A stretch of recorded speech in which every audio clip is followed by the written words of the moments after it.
नमस्कार मित्रों, मैं डी आर सारण आप सबका गुरु कृपा एजुकेशन एंड एनालिसिस में बहुत स्वागत और अभिनंदन करता हूं।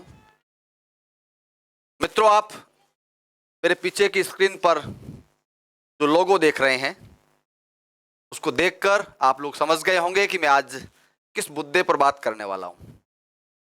यहां लिखा है सोशल मीडिया, और सोशल मीडिया से आशय, सोशल शब्द का अर्थ होता है सामाजिक, लेकिन इस सोशल मीडिया ने हमें कितना सामाजिक बनाया या हम लोग असामाजिक हो गए, इस मुद्दे पर अपने विचार रखने के लिए मैं प्रस्तुत हुआ हूं। उम्मीद करता हूं कि आपको अच्छा लगेगा, आप मेरे साथ बने रहिएगा। मित्रों, मैं बात कर रहा हूं सन 2017 की। 2017 तक वो दौर था जब मैं इस सोशल मीडिया की दुनिया से बिल्कुल दूर था। मेरे पास मोबाइल तो था, लेकिन उसमें इंटरनेट नाम की कोई चीज़ नहीं थी। मैं ये नहीं कह रहा हूं कि इंटरनेट अच्छा नहीं है। बेशक आज के दौर में इंटरनेट बहुत ज़रूरी चीज़ है, क्योंकि इसके बहुत सारे सकारात्मक पक्ष भी हैं। लेकिन हम जानते हैं कि हर चीज़ के दो पहलू होते हैं, सकारात्मक भी होते हैं और नकारात्मक भी होते हैं। विडंबना ये रहती है कि उसका सकारात्मक उपयोग करने वाले लोगों की संख्या कम होती है, जबकि उसका दुरुपयोग होने की संभावनाएं बहुत ज़्यादा रहती हैं। और विशेष रूप से तब जब अपरिपक्व हाथों में या कम उम्र में जब इस तरह की चीज़ें आ जाती हैं, तो वो कहीं ना कहीं व्यक्ति को पथ भ्रमित करने में अपनी भूमिका निभाती है। मैं उस समय ये समझता था कि जो व्यक्ति मोबाइल में घुसा रहता था, उस पर उंगलियां फिराता था, मुझे वो बड़ा बेहुदा लगता था। मैं ये समझता था कि आखिर इसमें ऐसा क्या है जिसमें वो इतना घुसा जा रहा है, उसे मुझसे बात करनी चाहिए। लेकिन जब से मैं इस दौर में आया तो मुझे भी एहसास हुआ कि इसमें कुछ तो ऐसा है जो हमें बांध के रखता है, जो हमें मानसिक रूप से गुलाम बना देता है। और आज लोगों की स्थिति ये है कि घर में आटा नहीं हो तो चलेगा, लेकिन मोबाइल में डाटा होना बहुत ज़रूरी हो गया। डाटा अगर पहले ख़त्म हो जाए तो मुझे लगता है व्यक्ति अपना समय गुजारना उसका मुश्किल हो जाए। और मोबाइल का और हमारा साथ तो कुछ ऐसा हो चुका है कि हम जब रात को सोएंगे तो मोबाइल हमें अपने तकिए के नीचे चाहिए। रात को हम लोग जगेंगे तो भी हम लोग कई बार उसको चेक करेंगे, सुबह उठते ही उसको चेक करेंगे। हमें लगता है कि इसमें कुछ आ तो नहीं गया। हमने इस मोबाइल से, हमने इस सोशल मीडिया से क्या हासिल किया ये तो मुझे नहीं मालूम, लेकिन इतना मैं कह सकता हूं कि हमने काफ़ी कुछ खोया भी है। इसका एक प्रभाव ये हुआ कि व्यक्ति जब ऑफलाइन रहता था तो व्यक्ति अपने घर की, अपने परिवार की, स्वयं के रोजगार की, पढ़ाई की, आटे दाल की चिंता करता था। लेकिन जब से इस दुनिया में आया, जब से ऑनलाइन वर्ल्ड के अंदर उसने प्रवेश किया, तब से उसके धरातल के मुद्दे गायब हो गए और वो इस दुनिया के आभासी जो मुद्दे जिनसे उनका प्रत्यक्ष रूप से कोई लेना देना नहीं, उन मुद्दों में बेवजह की चर्चा करके और अपने वक्त को, अपने अमूल्य समय को बर्बाद करता है। ये मैं कोई उपदेश नहीं दे रहा, आप भी वही करते हैं और मैं भी वही करता हूं। हम लोग कभी तो फिल्म की चर्चा करते हैं कि कौन सी फिल्म का बायकॉट करना है, कौन सी फिल्म चलनी चाहिए। मुझे लगता है आप और मुझ जैसे आम आदमी का फिल्मों से कोई लेना देना नहीं। आपकी मर्जी हो तो फिल्में देखें, मर्जी नहीं हो तो ना देखें, लेकिन इसमें हम लोग कितना समय बर्बाद करते हैं। कई बार हम लोग धर्म पे आ जाते हैं, हम लोग हिंदू मुस्लिम की बात करते हैं। हमें लगता है कि धर्म को ये हो गया, धर्म को वो हो गया, धर्म को बचाओ, लेकिन ये हमारा असल मुद्दा नहीं है। धर्म युगों युगों से था, आज भी है और आगे भी रहेगा, उसका कुछ नहीं होने वाला। हम लोग राजनीतिक मुद्दों में फंसते हैं, नेताओं को अपना आइकन मानते हैं, उनकी विचारधाराओं की होड़ में हम लोग एक दूसरे के प्रति ईर्ष्या और द्वेष का भाव रखते हैं और एक दूसरे के प्रति नफरत रखते हैं। और एक और प्रभाव ये हुआ कि हम लोग आजकल आत्ममुग्धता के दौर से गुजर रहे हैं। आत्ममुग्धता बहुत घातक चीज है। आत्ममुग्ध का मतलब होता है अपने आप को बहुत अच्छा मानना, या ये चाहत रखना कि दुनिया मुझे अच्छा माने, दुनिया मुझे अच्छा समझे।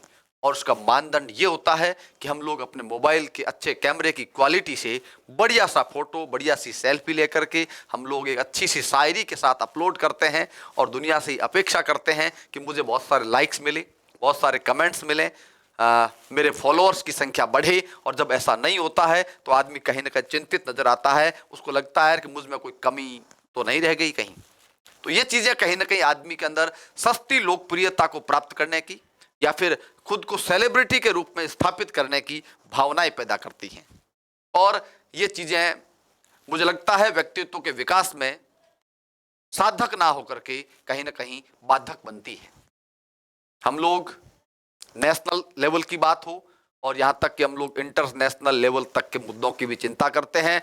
हाँ, मैं ये नहीं कहता कि हमें दुनिया से अपडेट नहीं रहना चाहिए। बिल्कुल सोशल मीडिया के कुछ फायदे भी हुए कि हमें दुनिया के तमाम मुद्दों की समझ पैदा हुई, इस दुनियादारी में कहाँ क्या हो रहा है, उन सब चीज़ों के बारे में हमें जानकारी तुरंत मिलती है। लेकिन हम लोग उसको लेकर जितना समय और जितना वक्त बर्बाद करते हैं, हमें जिस क्षेत्र की जानकारी नहीं हो उसको लेकर भी हम लोग उलझते हैं।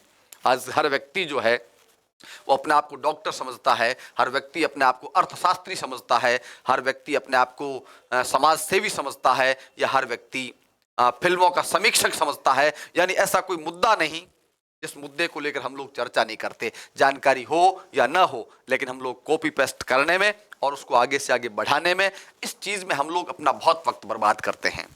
हमारे रिश्ते जो थे पहले, रिश्ते डायरेक्ट थे, हमारे भौतिक थे, हमारे रिश्ते प्रत्यक्ष थे। लेकिन आज कहीं ना कहीं हम लोग आभासी दुनिया में और आभासी रिश्तों को लेकर जी रहे हैं और इन चीजों ने हमारे मानवीय संबंधों में, हमारे सामाजिक सरोकारों में कहीं ना कहीं कमी की है और व्यक्ति सामाजिक होने की बजाय असामाजिक हुआ है।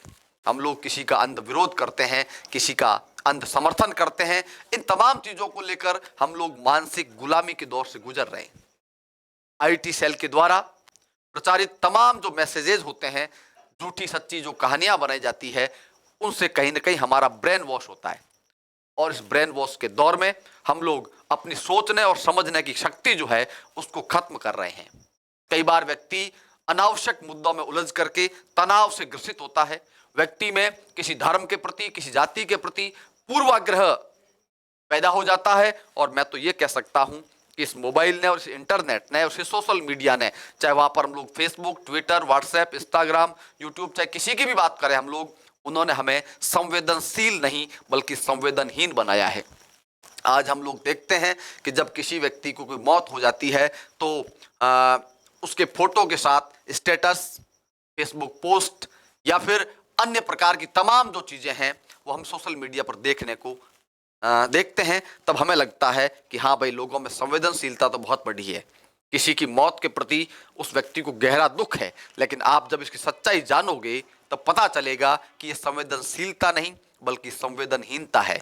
या हम लोग ये कहें कि हमारी संवेदनाएं खत्म हो रही है। कई बार तो ऐसी स्थिति हो जाती है कि कोई व्यक्ति अगर अभी मरा नहीं है, जिंदा है, लेकिन लगता है कि मर जाएगा। कुछ लोग तो ऐसे होते हैं जो उसके मरने का इंतजार तक नहीं करते, या फिर उसका फोटो और उसके साथ मुझे कौन सा गाना एडिट करके और स्टोरी लगानी है उसकी पूर्व तैयारी तक व्यक्ति कर लेता है। तो ये जो चीजें हैं वो कहीं ना कहीं ये बताती हैं और ये सिद्ध करती हैं कि हम लोग किस प्रकार के दौर से गुजर रहे हैं। व्यक्ति पहले लोगों के साथ रहना, मित्रों के साथ रहना, हमारे मित्रों की संख्या तो बहुत है लेकिन हम लोग उनके साथ आभासी संबंधों में रहना चाहते हैं। व्यक्ति अकेलेपन में रहना चाहता है। व्यक्ति आत्ममुग्धता के दौर में अकेलेपन के कारण व्यक्ति कहीं ना कहीं जो मेंटली जो एक टेंशन जो होता है उसमें व्यक्ति कहीं ना कहीं जीता है। तो और मोबाइल को लेकर हम लोग इतने गुलाम हो गए कि अगर हम लोग कहीं ऐसे स्थान पे चले जाएं जहां पर मोबाइल का नेटवर्क नहीं है तो हम लोग बहुत दिक्कत में रहते हैं, हमें बहुत तनाव रहता है। हमें लगता है कि मैं कब नेटवर्क के क्षेत्र में आऊँगा, या फिर मोबाइल कभी बार आपकी बैटरी अगर डिस्चार्ज होने लगती है तो आपको चिंता सताने लगती है कि मैं चार्जर कहाँ से लाऊंगा, बैटरी बैकअप कहाँ से लाऊंगा। इन तमाम बातों को लेकर हम बहुत तनाव में रहते हैं।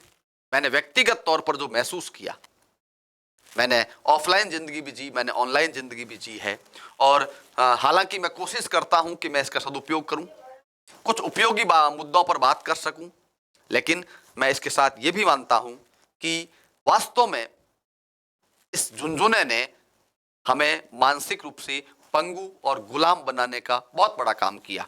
और विशेष रूप से अगर विद्यार्थियों की बात करें, और इसमें केवल पढ़े लिखे लोग नहीं हैं, विद्यार्थी जीवन में तो ये बर्बादी है ही है, लेकिन गांव में महिलाएं, बच्चे, आजकल एक स्त्री क्या करती है, उनका छोटा बच्चा अगर रोता है 2 साल का, तो उसके YouTube पर कोई इस प्रकार के वीडियो गाने ला करके उसको हम लोग मोबाइल पकड़ा देते हैं, उसका उस बच्चे की, हाँ हमारी परेशानी तो कम हो जाती है कि भाई हाँ बच्चा चुपचाप उसको देखता रहता है, फिर उसको ना तो भूख लगती है ना उसको प्यास लगती है, हाँ उसकी माँ की समस्या तो खत्म हो गई, लेकिन ये चीज़ें कहीं ना कहीं इतना गहरा और घातक प्रभाव डालती है कि उसके नतीजों का हमें शायद अंदाजा नहीं है।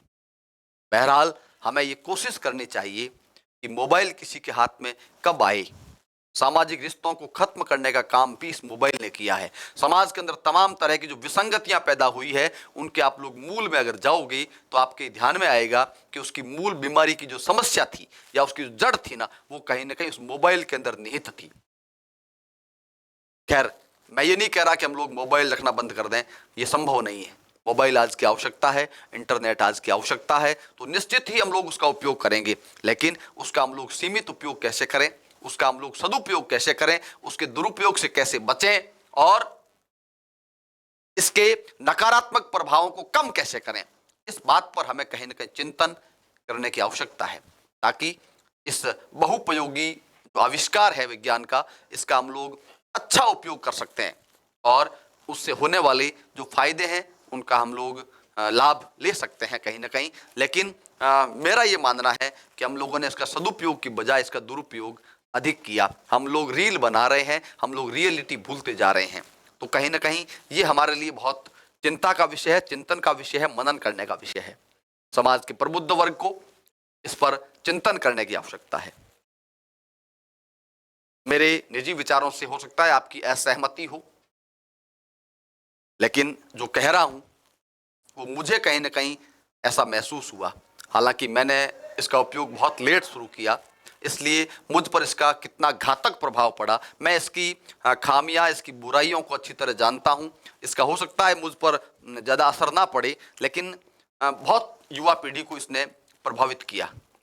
तो ये जो दौर है, इस संक्रमण के दौर में हमें कहीं ना कहीं इस बात पर गंभीरता से विचार करने की आवश्यकता है, ताकि हमारा व्यक्तिगत, पारिवारिक, सामाजिक और तमाम तरह की जो चीज़ें हैं उनका एक संतुलन जो है वो कहीं ना कहीं बना रहेगा, तो आपके और हम सब के हित में होगा। जय हिंद, शुक्रिया, नमस्कार।